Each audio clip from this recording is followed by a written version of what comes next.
Pse na dham kryt kur pim? Sipas Dr. Lauren Poole, alkooli është diuretik që do të thosë se trupi humb ujë më shpejt. Kur dehidratohemi, truni humb pak nga vëllimi i tij, edhe kjo i tërheq membranat që mbështjellin dhe rezultati është dhimbja e kokës.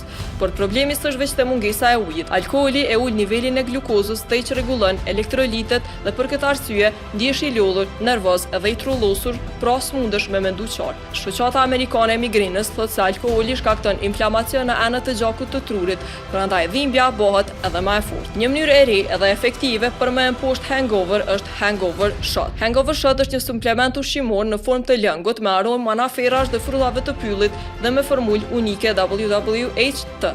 Plot me vitamina, ekstrakte bimore dhe energji natyrale që ndihmojnë trupin me u rikuperu pas festës. Krejt çka duhesh me bo është me pi një shishe, pas festës me u hidratu mirë edhe me pushu, edhe për pjesën tjetër kujdeset hangover shot. Bën me u ndje më i freskët, më energjik edhe gati për ditën që të pret. E ti, për më shumë video si kjo, bëja subscribe urbanit në YouTube edhe në krejt platformat e tjera, edhe nëse po dham kryt mas festës, pijeni hangover shot.